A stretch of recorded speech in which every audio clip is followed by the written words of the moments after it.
Hello again, Dan Alasso here with History for Today, and I'm here with my two office kittens, Satoshi and Haku.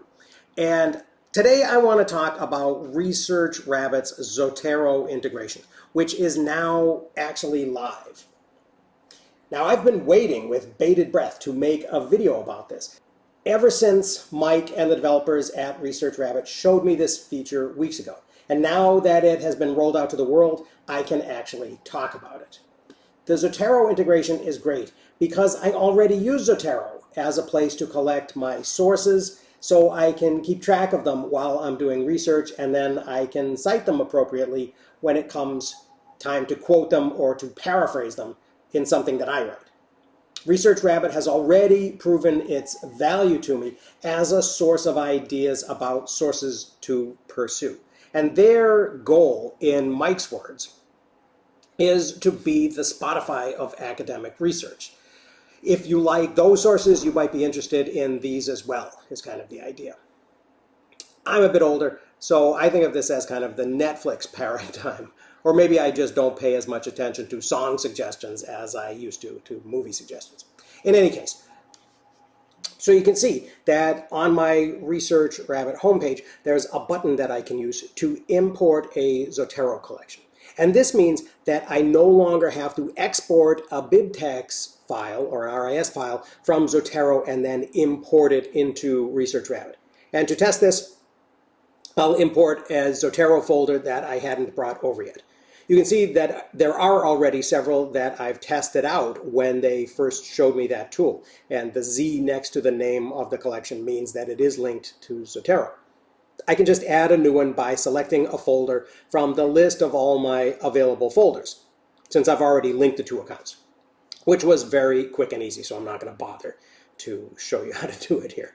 The app asks me some questions about the titles that I want to import, since in this case they're all old monographs and I don't have all of the information like digital object identifiers, DOIs, readily available, which Research Rabbit uses to identify sources. So the biggest potential error so far of this integration that I've experienced is that occasionally it will think that a book review is an actual book. Now, once I've accepted all the actual titles into my Research Rabbit collection, I can then look at the later work and the similar work tabs, as well as the These Authors and Suggested Authors tabs as well. And I'm sure that this will produce some new titles in this collection that I'm not yet aware of, because it's been nearly a decade since I have really actively pursued the secular radicalism thread, although I'm still very interested in it.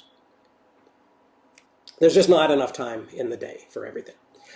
Another project that I'm working on in my abundant spare time is Howard Zinn's People's History of the United States. If you've been following my history content videos, you'll have noticed already that I've begun responding to each chapter in that groundbreaking book. I'm actually thinking that I may design an elective course around this text, around its impact, around its sources, and around the works that built upon it. So what I'm doing to prepare is that I am looking at Zinn's bibliography in each of these chapters that I'm reading.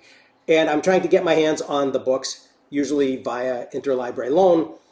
And then I'm also adding new sources that Research Rabbit suggests, or that I've already noticed need to be added, such as Alfred Crosby's Columbian Exchange, which I talked about a little bit in my review of the first chapter. I think that came out at about the same time that he was writing A People's History, and so he wasn't as aware of Crosby's findings as he might have been.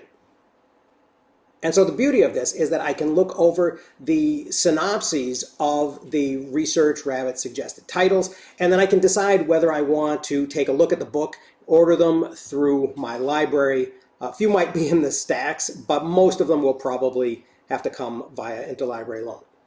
And this is really just about as convenient as it could possibly be.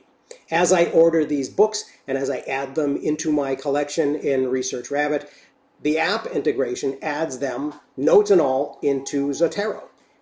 Anybody who hasn't tried this, if you do this type of research at all, you should really take a look. Research Rabbit is free and it's available to anyone who has an institutional, that is a .edu email address.